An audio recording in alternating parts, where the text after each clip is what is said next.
புரோட்டா சாப்பிட்றாருனால அந்த இடத்துல எனக்கு என்ன சொல்கிறது தெரியல. ஏன்னா புரோட்டாவுக்காக பந்தயம் கட்டி ஒரு ஊராக போய் கபடி விளையாண்ட ஆளுங்க நாங்கள். மாரியுடைய வலிதோய்ந்த வார்த்தைகள்லாம் அதில் உரையாடலாக வந்து பதிவாயிருக்கு.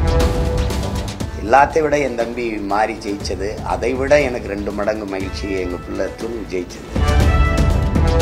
மாறி எப்படி எடுத்தான்னு பார்த்தேன், அப்புறம் ஒரு இது பார்த்தேன், துண்டு காணொலி. மாறி விளையாடுறான், அப்ப எடுப்பான். தம்பி மாரி செல்வராஜ் அவர்கள் இயக்கி வெளிவந்து மாபெரும் வெற்றி அடைஞ்சிருக்க பைசன் படத்தை இன்னைக்கு தான் பார்க்குற வாய்ப்பு எனக்கு கிடைச்சது. தம்பி ரொம்ப நாளைக்கு முன்னாடி பாருங்கன்னார, இப்போ எனக்கு கொஞ்சம் வேலை, அது சரி, அதனால் அந்த வாய்ப்பு இன்னைக்கு தான் அமைஞ்சது. பார்த்தேன். உங்களுக்கு தெரியும் மாரியோட படங்கள் எவ்வளவு, ஒவ்வொரு படமும் ஒரு பதிப்பாக இருக்கும். நான் பரியேறும் பெருமாள், அதுக்கப்புறம் அவருடைய கர்ணன், அதுக்கப்புறம் வந்து மாமன்னன், அப்புறம் வாழை, ஒவ்வொரு படத்திலையும் அவர் தரத்தை கூட்டி கூட்டி இதுவரை சொல்லப்படாத ஒரு கதையை களத்தை சொல்லிக்கிட்டே வந்து இந்த படத்தில் வந்து எப்படின்னா எனக்கு எப்படி மனநிலை இருக்குன்னா, ஒரு கோயில் திருவிழாவுக்கு போயிட்டு சின்ன பிள்ளைகளை கூட்டிகிட்டு போயிட்டு எவ்வளோ மகிழ்ச்சியாக இருக்கும். சவுமிட்டாய் பெரிய உருண்டையெல்லாம் வாங்கி கொடுத்து நம்மளை கூட்டி வரும். அது மாதிரி ஒரு ஒவ்வொரு காட்சியை நான் கடக்கும் போதும் அவ்வளவு உற்சாகம், மகிழ்ச்சி. ஏன்னா அந்த கதைக்களம்ங்கிறது ஒரு படம் நமக்கு முன்னாடி ஓடிக்கிட்டு இருக்குங்கிறத உணர்வே எனக்கு வரவே இல்லை படம் முழுக்க. ஏன்னா அதுக்குள்ள நம்ம எல்லா கதாபாத்திரமும் என் பக்கத்தில் வாழ்ந்துக்கிட்டு இருக்கிற மாதிரியோ, படம் புரோட்டா சாப்பிட்றாருனால அந்த இடத்துல எனக்கு என்ன சொல்றது தெரியல. ஏன்னா புரோட்டாவுக்காக பந்தயம் கட்டி ஒரு ஊராக போய் கபடி விளையாண்ட ஆளுங்க நாங்கள். சரி, அதான் நினைச்சு பார்க்குறேன். ஒரு படம், ஒரு கதை, ஒரு திரைக்கதை, உரையாடல் என்று இதை பார்க்க தோணலை. அது எல்லாமே வந்து ஒரு ஆய்வு. அப்படிதான் நான் பார்க்குறேன், ஒரு ஆய்வு. ஒரு கபடி விளையாட்டு வீரன் எப்படி இருப்பான், உண்மையிலே கபடி விளையாட்டு நடக்குது. அதாவது ஒரு திரையரங்கில் ஒரு பெரிய விளையாட்டு எப்படின்னா ப்ரோ கபடி நடக்குது, நீங்கள் பார்ப்பீங்க. ஒரு பல நடிகர்களை வச்சு ஒரு இயக்குனர் ஒரு கபடி விளையாட்டை படம் எடுத்திருக்கிறாருன்னு யாருமே நம்ப மாட்டாங்க. அவ்வளவு நேர்த்தியா, எந்த கதாபாத்திரமும் தேவையற்று இல்லை, எந்த உரையாடலும், ஒவ்வொரு உரையாடலும் இன்றைய கால தேவைக்கு, எதிர்காலத்துக்கு, எல்லாத்துக்குமான ஒரு படிப்பினை. மாரியுடைய வலிதோய்ந்த வார்த்தைகள் தான் அதில் உரையாடலாக வந்து பதிவாயிருக்கு.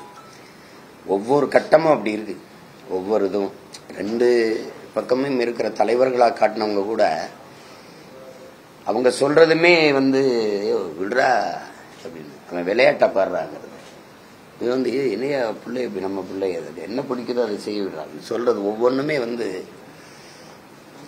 ரொம்ப நிறைவான பழிப்பு.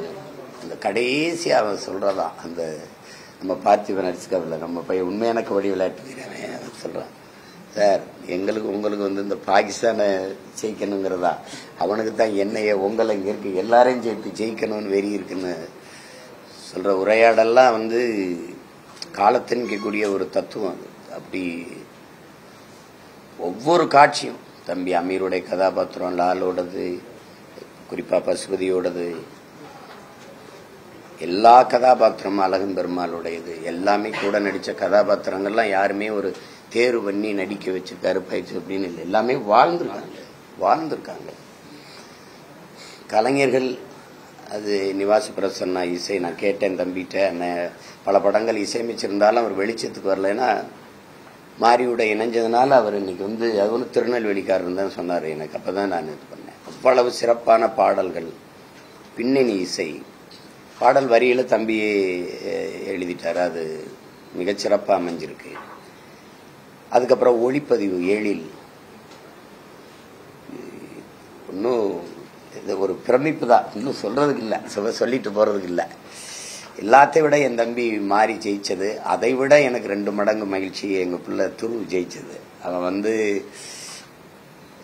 ஒரே குடும்பம், நாங்கள், அவன் சின்ன பிள்ளை பாப்பா, அன்னியன் படம் வெளியாயிருக்கு, நானும் விக்ரமுக்கு வந்து பேசிட்டுருக்கோம், அவங்க அம்மா அப்படி இருக்காங்க, எல்லாம் அப்படி இருக்காங்க.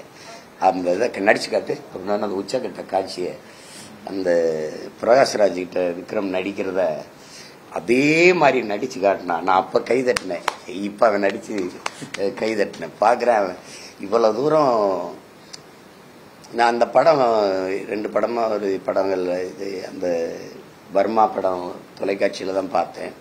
அதுலேயே நல்லா சிந்தம் தான். ஆனால் அவன் திறமைக்கு அது கலமாவும் தலமாவும் அமையலை. இது சிறப்பாக செஞ்சுட்டான். நான் வியந்துட்டேன். நான் ஒருத்தனுக்கு ரசிகனாக இருக்கிறேன்னா அது நடிகரில் அது துருவுக்காக தான் இருக்கும்.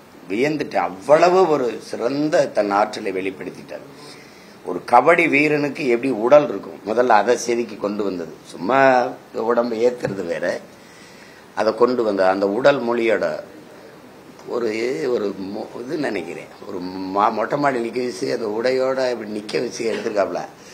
ஒரு தண்ணி தொட்டில ஒரு கபடி வீரர் எப்படி நிப்பான் அப்ப பார்த்தேன். எந்த அளவு கூட அவங்க கவனிச்சு எடுத்துக்காங்க அப்படின்னு. அவன் உண்மையிலேயே கபடி விளையாட்டு வீரன் கூட அவன் யாரை பார்த்தாலும் இவன் உண்மையான விளையாட்டு வீரன் தான் சொல்லுவாங்க. நடிகன்னு சொல்லவே மாட்டான், சத்தியமா சொல்ல மாட்டான். அவன் உடல் மொழி, அவன் காலை எடுத்து போட்டு விளையாண்டது, தொட்டது, மேல அந்த டைவ் அடிச்சு அதை பல்ட்டி அடிச்சு வந்தது போனது, எப்ப நான் வியந்துட்டேன். அதை மாறி எப்படி எடுத்தான்னு பார்த்தேன். அப்புறம் ஒரு இது பார்த்தேன், துண்டு காணொலி, மாறி விளையாடுறான், அப்ப எடுப்பான் இல்ல. ரொம்ப அருமையான பதிவு.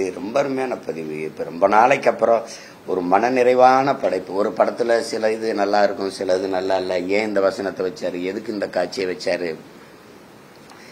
இது ஒரு தடகள ஓட்டம் தான். ஒரு மனிதன் சாதிக்கிறதுக்கு முன்னாடி ஒருத்தன் சாதனை சாதிச்சுட்டான்னு அதுல நீ பொறாமப்படுறதுக்கு ஒண்ணும் இல்ல. நீ அவன் தாண்டி வந்த துயரங்களையும் பட்ட கடினங்களையும் பார்த்தீங்கன்னா யாருக்குமே பாராட்டத்தான் தோணும், பொறாமப்பட தோணாது. ஒரு மனிதன் இன்னைக்கு அர்ஜுனா விருது பெற்று சிறந்த விளையாட்டு வீரனா போய் விளையாடி வெளியில வந்திருக்காங்கிறதா நம்ம பாக்குறோம். உச்சக்கட்ட காட்சியை தான் பாக்குறோம், கிளைமேக்ஸ் தான் பாக்குறோம். ஆனா அவன் தாண்டி வந்த ஒரு தடகள ஓட்டம் மாதிரி ஒவ்வொரு இடத்துலையும் தாண்டி ஒரு மனிதன் சாதனையை தொடறான் அப்படிங்கிறது. இரண்டாவது இந்த பின்புலம் தான். ஒரு பக்கம் அது சம்பந்தம் இல்லாம நம்ம இந்த பழியை ஏற்க வேண்டியது, வன்முறை காடா இருக்கு, கலவர காடா இருக்கு. அதுக்குள்ள ஒரு சாதனையாளன் பிறந்து வளர்ந்து வெற்றியை தொடரான், இலக்கை தொடராங்கிறது வரலாறு தான். அது ஒரு வரலாறு தான். அப்படி ஒரு படைப்பு அது.